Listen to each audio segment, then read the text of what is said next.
Shalom semuanya, renungan dari Kejadian 39. Ya, di sini kita akan kembali lagi membaca cerita tentang Yusuf ya di pasal 37. Permulaan dari cerita Yusuf, dan pasal 38 sedikit ada jeda karena di situ ada cerita Yehuda dan Tamar. Tidak ada disebut Yusuf sama sekali di pasal 38. Tapi sekarang pasal 39 ini kita mulai lagi tentang Yusuf ya. Ini pasal yang sangat-sangat menarik karena di sini kita bisa lihat hadirat Tuhan itu ada di mana-mana ya. Bahkan di tempat-tempat yang tersembunyi sekalipun, yang orang nggak perhatikan ya. Dan di sini kita akan lihat bagaimana Tuhan itu beserta dengan Yusuf ya. Dan kita bisa lihat bagaimana integritasnya Yusuf, karakternya Yusuf ya. Dan perkenanan Tuhan di momen-momen yang dimana sebenarnya apa ya istilah kalau bahasa Indonesianya adversity ya, momen dimana momen itu nggak in favor sama kita lah ya. Oke, saya akan langsung baca Yusuf di rumah Potifar ayat 1. Adapun Yusuf telah dibawa ke Mesir, dan Potifar seorang Mesir, pegawai istana Firaun. Nah, ini kita tahu nih siapa Potifar. Seorang Mesir, pegawai istana Firaun, kepala pengawal raja. Wow. Membeli dia, Yusuf, dari tangan orang Ismail yang telah membawa dia ke situ. Tetapi Tuhan menyertai Yusuf. Ya, ini kita perhatikan kalimat tetapi Tuhan menyertai Yusuf atau Tuhan menyertai Yusuf. Sebenarnya ini adalah tema dari pasal 39 ini berpusat pada Tuhan beserta dengan Yusuf. Tuhan beserta dengan kita juga ya. Dan ini diulang-ulang berapa kali nanti kita akan baca ya. Sehingga ia menjadi seorang yang selalu berhasil dalam pekerjaan ya. Ini dia efeknya kalau Tuhan beserta dengan kita. Nggak mengandalkan kekuatan kita sendiri, tapi karena Tuhan beserta kita ya. Dan kita lihat sini Yusuf menjadi seorang yang selalu, jadi bilang selalu, nggak pernah gagal dalam pekerjaannya. Maka tinggallah ia di rumah tuannya, orang Mesir itu ya. Dan ini luar biasa ya, hadirat Tuhan itu tidak terbatas pada lokasi ya, pada kenyamanan sekalipun, karena banyak orang berpikir kalau ada hadirat Tuhan pasti kita semua di tempat yang nyaman ya, lokasinya juga nggak kayak Yusuf ya. Lokasi tadinya dibuang di sumur ya, terus dijual jadi budak, dibeli oleh Potifar. Dan kita lihat bagaimana penyertaan Tuhan itu akan menuntun kehidupannya Yusuf ya. Oke. Dan ayat 3, setelah dilihat oleh tuannya bahwa Yusuf disertai Tuhan. Sekali lagi, tuannya sendiri tahu bahwa Yusuf disertai Tuhan ya. Sekalipun Yusuf ini di sini budak ya, Tuhan nggak pernah meninggalkan dia. Tuhan nggak pernah terlantarkan dia karena dia budak ya. Apapun yang kita lakukan, pekerjaan kita ya, itu tidak akan membatasi penyertaan Tuhan ya. Tuhan selalu beserta dengan kita, yang selalu mengandalkan Tuhan dalam kehidupan kita. Apapun itu kerjaan kita ya, mau kerjaan punya bisnis besar, mau pekerja keras ya, kalau Tuhan beserta kita, dia akan membuat orang-orang pun mengakui bahwa ada Tuhan yang menyertai kita. Yang pastinya kalau cuman berhasil mah itu sesuatu yang sangat-sangat mudah bagi Tuhan ya. Nah, di sini kita lihat di sini yang saya suka adalah bahwa Tuhan membuat berhasil segala sesuatu yang dikerjakannya ya, sehingga tuannya itu melihat ya bahwa Yusuf ini nggak sendiri ya. Dia nggak sendiri. Kita nggak ngelihat, nggak dengar Yusuf itu khotbah ya. Dia hanya kerja aja, kerja, dan dengan cara begitu dia jadi saksi, ya jadi saksi Tuhan. Dan yang kayak gini akhirnya mau nggak mau kelihatan ya sama bosnya si Faraoh ini ya. Dan saya percaya kita sebagai anak-anak Tuhan juga harus berusaha eh, membuat hadirat Tuhan itu dirasakan sama orang ya. Kita yang disertai Tuhan juga ada dampaknya ya bagi sekitar kita, bagi tempat kerjaan kita dimanapun itu ya. Ayat 4, maka Yusuf mendapat kasih tuannya dan ia boleh melayani dia. Kepada Yusuf diberikannya kuasa atas rumahnya dan segala miliknya diserahkannya pada kekuasaan Yusuf. Segala miliknya, ini luar biasa ya. Sampai saat ini kita nggak dengar apa sih yang diomongin Yusuf ya. Khotbahkah dia atau dia bersaksi ke Potifar. Sejak ia memberikan kuasa dalam rumahnya dan atas segala miliknya kepada Yusuf ya. Luar biasa ini cerita Yusuf ini dari budak ya, tiba-tiba jadi orang yang in charge ya, in charge untuk segala-galanya ya. Dan bahkan ini kita lihat cara Tuhan tuh luar biasa. Ini cara Tuhan mempersiapkan Yusuf untuk menjadi seorang pemimpin yang luar biasa di Mesir nantinya ya. Tuhan memberkati rumah orang Mesir itu karena Yusuf, sehingga berkat Tuhan ada atas segala miliknya, baik yang di rumah maupun yang ada yang di ladang ya. Luar biasa karena kehadiran anak Tuhan, karena gaya hidupnya menjadi kesaksian ya, dan plus Tuhan menyertai dia.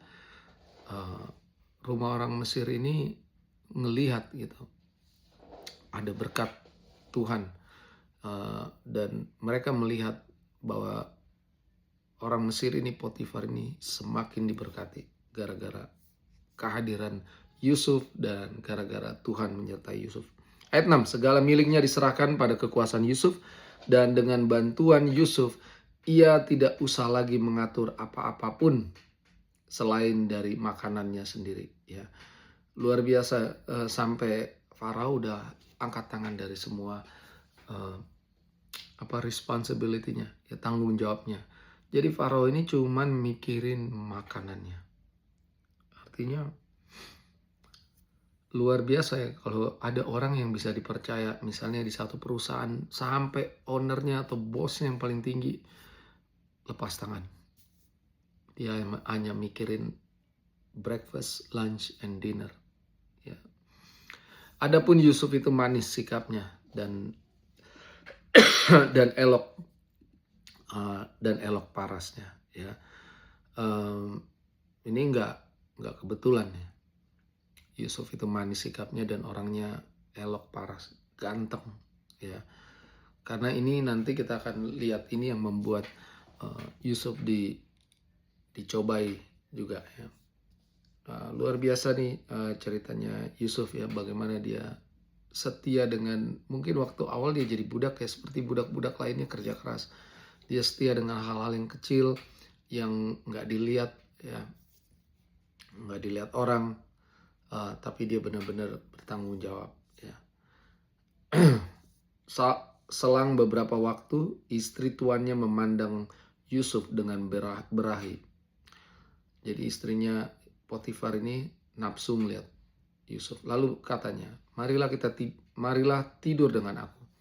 Tetapi Yusuf menolak dan berkata kepada istri tuannya itu, dengan bantuanku, tuanku itu tidak lagi mengatur apa yang ada di rumah ini, dan ia telah menyerahkan segala miliknya pada kekuasaanku.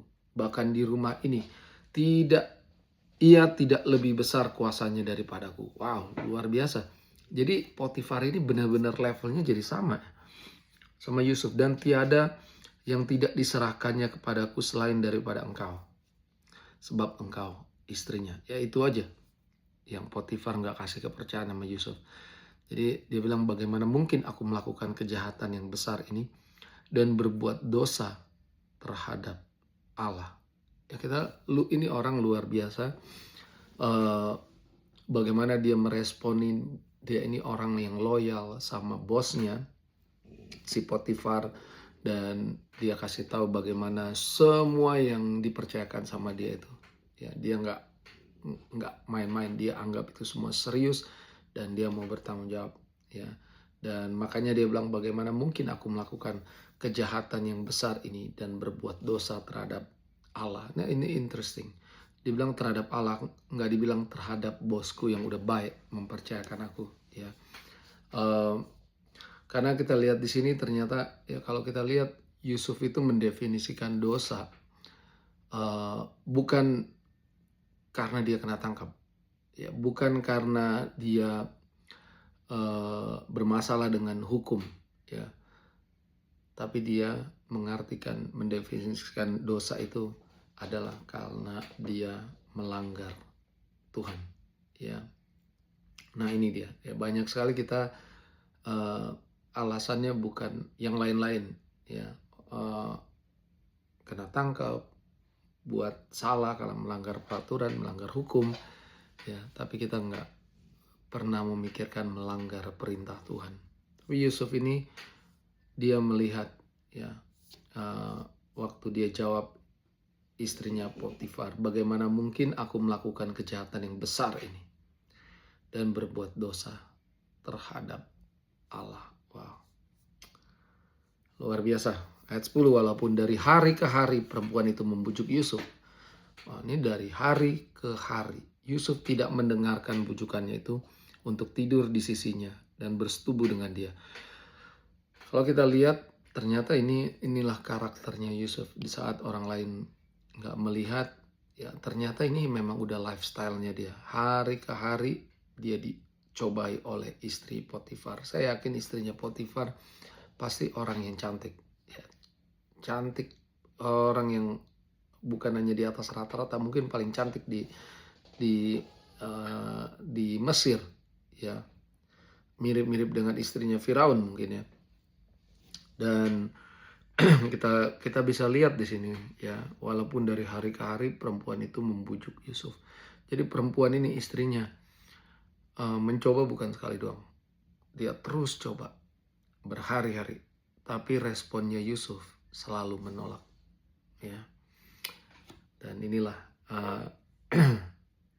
kita bisa lihat ini gaya hidupnya Yusuf, ya, bagaimana dia bukan cuman hari-hari tertentu dia setia sama Tuhan, dia taat sama Tuhan, tapi ini memang udah keputusan yang diambil sehingga dia nggak mau melanggar perintah Tuhan, menyakiti hati Tuhan.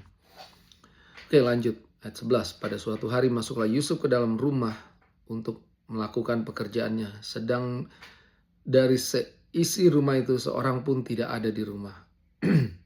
Lalu perempuan itu memegang baju Yusuf sambil berkata, marilah tidur dengan aku. Tetapi Yusuf meninggalkan bajunya di tangan perempuan itu dan lari keluar. Inilah, this is true karakter, ya. Ini karakter atau integritas, dimana saat orang lain gak ngeliat, ya, Yusuf menjaga karakternya, ya. Dia menjaga iman, menjaga ketaatan kepada Tuhan, ya. Dan kita nggak ngelihat di sini dikatakan Yusuf itu berargumen sama istrinya Potifar, tapi apa yang dia lakukan adalah Yusuf meninggalkan bajunya di tangan perempuan itu dan lari keluar. Wow, dia lari, ya, real man runs away. Pria sejati itu lari dari pencobaan, ya, nggak ada kompromi, nego-nego, nggak ada, ya. Inilah Yusuf. Yang anehnya lagi, akhirnya istrinya Potifar ini megang bukti, yaitu bajunya, ya. Yusuf punya kenangan pahit tentang bajunya, ya, yang dulu gara-gara bajunya, jubahnya yang maha indah yang dibuat oleh Yakub, yang membuat iri saudara-saudaranya. Gara-gara itulah makanya dia dibuang ke sumur kosong dan akhirnya dijual sebagai budak. Dan kali ini baju atau jubahnya lagi yang bawa dia kepada masalah, ya. Tapi sekalipun ini akan jadi masalah yang baru, kita akan lihat bagaimana Tuhan itu setia, ya, dalam kehidupan Yusuf, ya. 13, ketika dilihat perempuan itu, maka Yusuf meninggalkan bajunya dalam tangannya dan telah lari keluar. Dipanggilnyalah seisi rumah itu, lalu katanya kepada mereka, lihat, dibawanya kemari seorang Ibrani. Wah, ini udah nyebut-nyebut suku nih, rasis nih. Supaya orang ini dapat mempermainkan kita. Orang ini mendekati aku untuk tidur dengan aku, tetapi aku berteriak-teriak dengan suara keras. Dan ketika didengarnya bahwa aku berteriak sekeras-kerasnya, ditinggalkannya lah bajunya kepadaku. Lalu ia lari keluar. Juga ditaruhnya baju Yusuf itu di sisinya. Sampai tuan rumah pulang. Perkataan itu jugalah yang diceritakan perempuan itu kepada Potifar suaminya. Katanya, hamba orang Ibrani yang kau bawa kemari, itu datang kepadaku untuk mempermalukan aku. Tetapi ketika aku berteriak sekeras-kerasnya, ditinggalkannya bajunya padaku. Lalu ia lari keluar. Ya, ini namanya fitnah, memutarbalikkan fakta. Tipikal atau kecenderungan yang orang akan lakukan pada saat mereka berdosa. Kita udah lihat waktu Adam dan Hawa jatuh dalam dosa karena memberontak.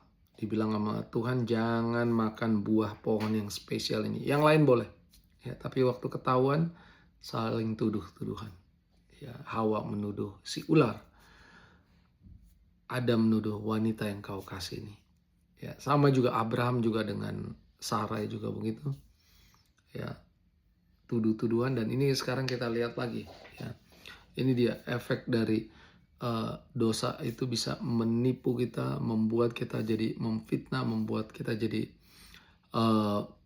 memutarbalikan cerita, membuat yang lain itu, orang lain itu salah, bukan kita, ya. Dan ini yang dilakukan oleh istrinya Potifar, ya. Ayat 19, baru saja didengar oleh tuannya perkataan yang diceritakan istrinya kepadanya, begitulah aku diperlakukan oleh hambamu itu. Maka bangkitlah amarahnya Potifar. Ya, jadi Potifar ini jadi mungkin marah kayak understatement ya, mungkin ngamuk ya. Tapi yang lucunya di sini ya, kita nggak ada tertulis bahwa Yusuf itu dieksekusi, dihukum gitu. Padahal untuk orang selevel Potifar, kalau kejadian seperti ini udah langsung mati ya, udah langsung dibunuh ya, dipancung ya kan, kulturnya memang begitu. Tapi kita lihat di sini apa yang terjadi ya. Lalu Yusuf ditangkap oleh tuannya dan dimasukkan ke dalam penjara, tempat tahanan-tahanan raja dikurung. Demikianlah Yusuf dipenjarakan di sana ya. Dan mungkin saya nggak tahu kenapa dia nggak dihukum mati ya. Mungkin Potifar mikir ya, jangan-jangan istri gue nggak percaya banget sama istri gue ya, gue taruh aja dah di penjara ya. Dan kita akan lihat ya, bagaimana tadinya dia ada di sumur, terus dia jadikan budak, sekarang dibawa lagi ke penjara ya. Dan kadang ketaatan terhadap Tuhan itu nggak selalu membuat hidup kita ini kayak nyaman, penuh berkat ya. Tapi kalau kita lihat Yusuf ini jadi kayak penderitaan yang semakin dalam gitu. Bukan sesuatu yang langsung kita lihat begitu taat, tiba-tiba Tuhan buat semuanya indah. Nggak langsung begitu, walaupun kita tahu ceritanya ya, apa yang terjadi sama Yusuf karena Tuhan beserta dengan dia. Tapi di sini kita lihat Yusuf taat. Berkali-kali, hari demi hari dicobai, dia konsisten menolak kompromi dengan dosa, menolak tidur dengan istri bosnya, ya, istri Potifar ya. 21, tetapi Tuhan menyertai Yusuf. Nah, sekali lagi, Tuhan menyertai Yusuf dan melimpahkan kasih setianya kepadanya dan membuat Yusuf kesayangan bagi kepala penjara itu. Sebab itu kepala penjara mempercayakan semua tahanan dalam penjara itu kepada Yusuf. Dan segala pekerjaan yang harus dilakukannya di situ dialah yang mengurusnya. Dan kepala penjara tidak mencampuri segala yang dipercayakan kepada Yusuf. Karena Tuhan menyertai dia dan apa yang dikerjakannya dibuat Tuhan berhasil. Ini luar biasa mirip ya. Potifar juga bilang kayak gitu. Semua kamu yang take over. Pokoknya saya cuma taunya buat breakfast, lunch, and dinner. Kali ini kepala penjara menyerahkan semua tanggung jawabnya ya kepada Yusuf, dan kepala penjaranya tidak mencampuri segala yang dipercayakan kepada Yusuf. Mungkin sama, dia udah nggak mikir lagi, dia merasa wah puji Tuhan. Mungkin nggak bilang puji Tuhan ya, orang Mesir. Dia nggak percaya Tuhan Allah yang hidup yang disembah oleh nenek moyang Abraham, Ishak dan Yakub. Ya mungkin dilihat, wow ini orang luar biasa nih, kesempatan nih, gue bebas tugas. Kasih dia semua, dan memang teruji Yusuf bisa dipercaya ya. Dan kita lihat sekalipun Yusuf di dalam penjara tidak membatalkan hadirat Tuhan, selalu ada bersama dengan Yusuf. Bahkan di penjara sekalipun ya Tuhan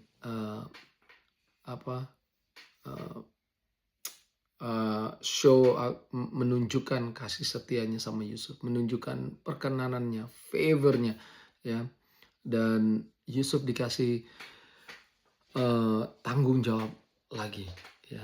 Ini luar biasa ya, Yusuf dipercaya lagi ya. Memang kalau udah diamond ya, di mana aja ditaruh still diamond, gold, emas, di mana aja mau taruh, di lumpur, dibuang tong sampah, tetap emas ya. Dan kita lihat sini kemana aja Yusuf pergi, hadirat Tuhan menyertai dia ya, dan malah orang mempercayakan kepada Yusuf ya. Jadi kita sekarang bisa belajar ya bagaimana lingkungan kita itu tidak bisa menentukan tentang kita ya, tapi hadirat Tuhan yang menentukan. Inilah pentingnya kita selalu jaga hadirat Tuhan, selalu hidup dalam hadirat Tuhan ya. Yohanes 15 Tuhan Yesus bilang katanya, tinggallah di dalam aku dan aku di dalam kamu katanya ya. Kalau kita di dalam Tuhan kita akan berhasil. Kalau kita nggak di dalam Tuhan kita nggak bisa berbuat apa-apa ya. Wow, ini pasal yang menarik ya tentang kehidupan Yusuf. Kita bisa lihat bagaimana hadirat Tuhan itu konsisten sekali ya. Dari zaman Yusuf dibuang di sumur, dijadikan budak, dijual ya, dan di penjara sekalipun hadirat Tuhan tidak bisa dibatasi oleh ruang dan waktu. Dan kalau hadirat Tuhan bersama-sama dengan kita, dia akan pastikan semua yang kita kerjakan berhasil ya, dan orang-orang akan menikmati buahnya ya. Tuhan gak akan meninggalkan kita sekalipun saat hidup kita ini dalam keadaan susah. Yang penting ada hadirat Tuhan ya. Kita juga belajar di sini bagaimana integritas itu sangat-sangat penting sekali. Seperti Yusuf ya, dia punya integritas, karakter ilahi yang luar biasa. Dia bukan jadi pemenang satu hari doang. Hari demi hari setiap dia dicobai, dia selalu jadi pemenang ya. Dan saya sangat diberkati sekali dengan pasal 39 ini. Yang mungkin diantara kita ada yang bisa merasa relate ya, connect dengan ceritanya Yusuf. Hidup sekarang mungkin lagi bergumul, tapi kita ngerasain hadirat Tuhan ada dan Tuhan menyertai kita ya. Orang lain mungkin lihat kita, kasihan ya orang ya, dicurangin terus, difitnah ya, tapi orang juga akan ngelihat Tuhan gak ninggalin kita. Hadirat Tuhan itu konsisten bersama-sama dengan kita, dan apa aja yang kita perbuat pasti berhasil ya. Oke, itu aja dari saya. Dan cerita berikutnya kita akan lihat bagaimana Tuhan mempersiapkan Yusuf ya untuk menyelamatkan keluarganya, bahkan bangsanya ya. Sampai ketemu di Kejadian 40. Tuhan berkati.